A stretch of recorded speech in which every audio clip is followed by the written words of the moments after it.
नमस्कार मुलांनो, नैसर्गिक साधन संपत्तीतील ऊर्जा संसाधन जे आहे तो 9वा भाग आपण मागील तासाला अभ्यासला होता। आज आपण ऊर्जा संसाधनामधीलच व्यष्टी अध्ययन म्हणजेच केस स्टडी या ठिकाणी आज अभ्यासणार आहोत। मग यातील आज आपण दोन प्रकारच्या केस स्टडी पाण्यावर आधारित या ठिकाणी अभ्यासणार आहोत। एक आपल्या भारतातील आहे आणि दुसरी जी आहे तर ती आपण जगातल्या केस स्टडीचा आपण या ठिकाणी विचार करूया। पहिली केस स्टडी आहे भारतातील सरदार सरोवर। मुलांनो, सरदार सरोवर कुठे आहे तर नर्मदा नदीवरती सरदार सरोवर आहे। ही जी नदी आहे नर्मदा नदी हिचा प्रवास 1300 किलोमीटरचा आहे। अमरकंटक येथे नर्मदा नदीचा उगम जो आहे तर तो उगम त्या ठिकाणी झालेला आहे। हिचा जर प्रवास मार्गाचा जर विचार केला, या नदीचा कुणाकुणाला फायदा होतो तर मध्य प्रदेश, महाराष्ट्र आणि गुजरात या तीनही राज्यांना नर्मदा नदीचा फायदा जो आहे तर तो फायदा त्या ठिकाणी होतो।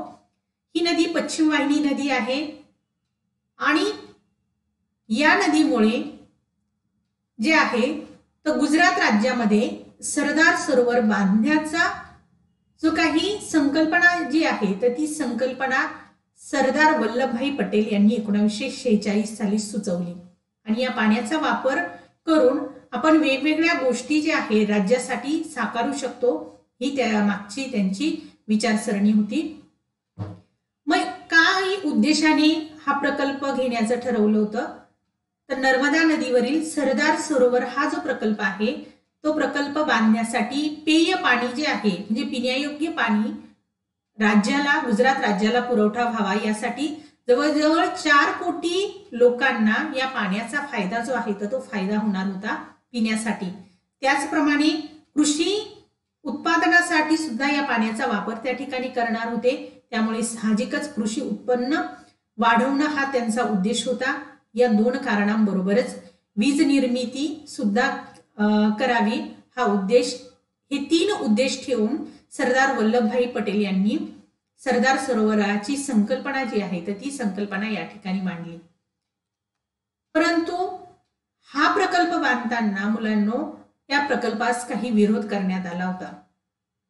मग काय तर प्रकल्पास विरोध करण्यामागची कारणं होती त्या ठिकाणी की नर्मदा नदीच्या परिसरामध्ये जिथे सरदार सरोवर बांधणार होते त्या भागामध्ये काही आदिवासी जमाती त्या ठिकाणी राहत होत्या। या आदिवासी जमातींचा उपजीविका जी आहे तर ती या परिसरावरती अवलंबून होती। या पाण्याचा वापर करून हे लोक त्या ठिकाणी शेती व्यवसाय करत होते। या पाण्यावरती त्या ठिकाणी मासेमारीचे त्यांचे व्यवसाय होते आणि त्यांचं राहण्याचं ठिकाण हा परिसर होता। परंतु जर हा प्रकल्प बांधला असेल तर या लोकांच्या विस्थापनाचा प्रश्न त्या ठिकाणी निर्माण होणार होता, त्यांचं पुनर्वसन त्या ठिकाणी करणं गरजेचं होतं आणि म्हणूनच मेधा पाटकर या ज्या आहे तर यांनी या प्रकल्पासाठी विरोध केला।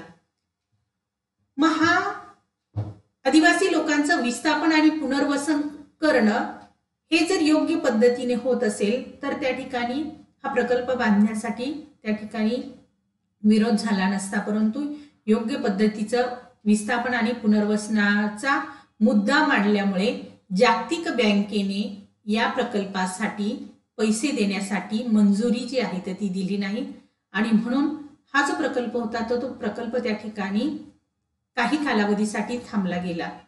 परंतु मुलांनो, म्हणजे एका बाजूला जर बघितलं तर प्रकल्प बांधल्यामुळे थोडेसे चांगले फायदेही होणार होते आणि त्याचबरोबर काही तोटेही होणार होते।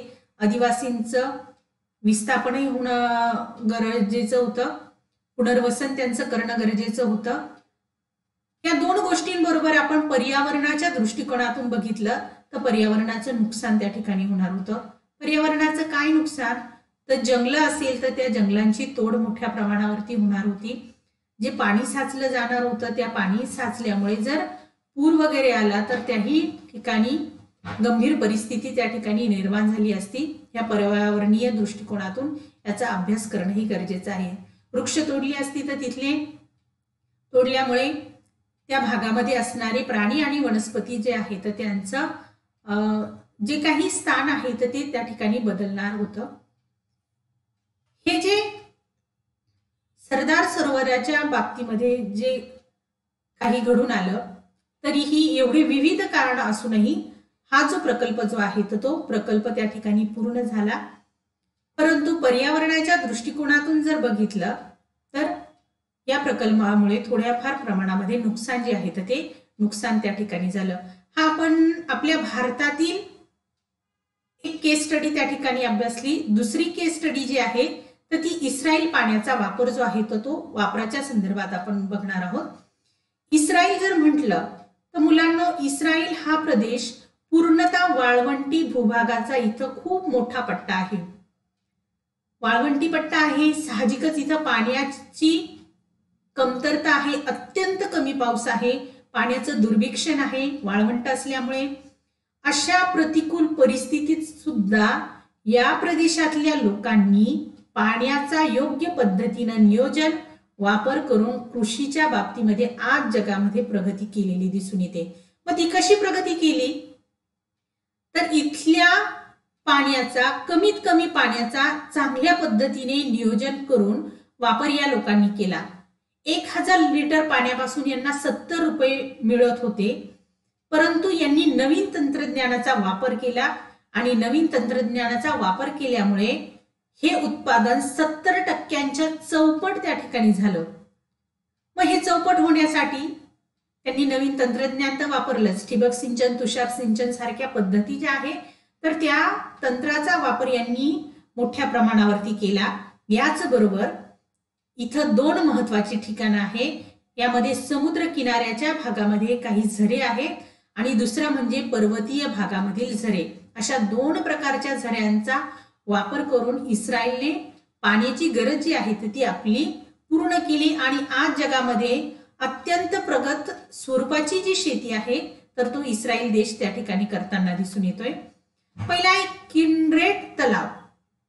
इस्रायलमधील गोड्या पाण्याचा एकमेव पुरवठा होणारा मोठा तलाव जो आहे तो जॉर्डन नदीवरती जी नैसर्गिक खचदरी निर्माण झालेली आहे त्या खचदरीच्या भागामध्ये 750 फूट खोल असणारी जॉर्डन नदी आहे. या भागामध्ये त्या ठिकाणी किन्नेरेट तलाव जो आहे तो नैसर्गिकरित्या बांधलेला आहे. या नदीवरती मोठ्या प्रमाणावरती पाणी साठवून ठेवलं जातं. या तलावाची क्षमता जी आहे तर ती जवळजवळ 400 कोटी घनमीटर इतकी तलावाची क्षमता आहे आणि या पाण्याचा वापर ते वर्षभर त्या ठिकाणी शेतासाठी, उद्योगांसाठी आणि विविध कारणांसाठी त्या ठिकाणी करताना दिसून येतात. नवीन तंत्रज्ञान वापरलं, फिल्टरचं तंत्रज्ञान त्यांनी वापरलं. म्हणजे खाऱ्या स्वरूपाचं पाणी असेल तर ते खाऱ्या स्वरूपाचं पाणी फिल्टर करून ते पिण्यायोग्य शेतीसाठी जे आहे तर ते चांगल्या स्वरूपाचं त्यांनी केलं. ड्रीपचा वापर केला. ड्रीपचा वापर केल्यामुळे कमीत कमी पाण्यामध्ये जास्तीत जास्त उत्पादन घेण्यात आलं. त्याचप्रमाणे संगणक नियंत्रित ठिबक सिंचन आणि फवारा सिंचन केलं, म्हणजे तुषार सिंचनाचा वापर केला. म्हणजे संगणकाचा वापर केल्यामुळे पिकाला जितकं आवश्यक आहे तितकंच पाणी त्या ठिकाणी ठिबक सिंचन आणि तुषार सिंचनाने पिकाला दिलं गेलं आणि संगणक असल्यामुळे जेवढी क्षमता असेल पिकाची ती संपल्यानंतर जे आहे तर ते पाणी बंद त्या ठिकाणी केलं जात होतं. हे नवीन तंत्रज्ञान वापरल्यामुळे आज इस्रायलमध्ये त्या ठिकाणी मोठ्या प्रमाणावरती आणि चांगल्या स्वरूपाची शेती जी आहे तर ती केलेली दिसून येते. आज जगामध्ये इस्रायलच्या शेतीचा एक आदर्श त्या ठिकाणी आहे. बरेच सारे जगभरातील लोक किंवा जगभरातले जे काही देश आहेत तर ते देश त्या ठिकाणी इस्रायलचं तंत्रज्ञान वापरण्यासाठी आपल्या देशामध्ये इथे भेट देताना दिसून येतात. हेच तंत्रज्ञान जर आज आपणही वापरलं तर आपण जे ऊर्जा साधनं जे आहे, जे नैसर्गिक ऊर्जा साधनं, पुनर्नवीकरणीय आणि अपुनर्नवीकरणीय यासारख्या ऊर्जा साधनांचा योग्य पद्धतीने वापर करू शकतो आणि आपल्या या पिढीपासून तर पुढच्या पिढीपर्यंत त्या ठिकाणी या साधनांचा उपयोग होऊ शकतो आणि आपणही आधुनिक पद्धतीची शेती जी आहे तर ती शेती त्या ठिकाणी करण्यामध्ये याचा वापर जो आहे तर तो वापर होईल. मुलांनो, आपण नैसर्गिक साधन संपत्ती हे जे तिसरं प्रकरण आहे ते मी मुलांना तुम्हाला शिकवलं. या प्रकरणामध्ये मृदा संपत्ती, मृदेचा ऱ्हास, जंगलतोड, वनीकरण किंवा वाळवंटीकरण, त्याचप्रमाणे जैवविविधता आणि आदिवासी जीवन, जलसंपदा, पूर आणि दुष्काळ जे आहे तर त्या दुष्काळामध्ये पाण्याचा वापर कशा पद्धतीने केला पाहिजे ते, ऊर्जा साधनं जी आहे पारंपरिक आणि अपारंपरिक ऊर्जा साधनांचा वापर आणि व्यष्टी अध्ययन म्हणजेच केस स्टडी जे आहे तर त्या मी तुम्हाला या ठिकाणी शिकवल्या. इथं थांबते. धन्यवाद मुलांनो.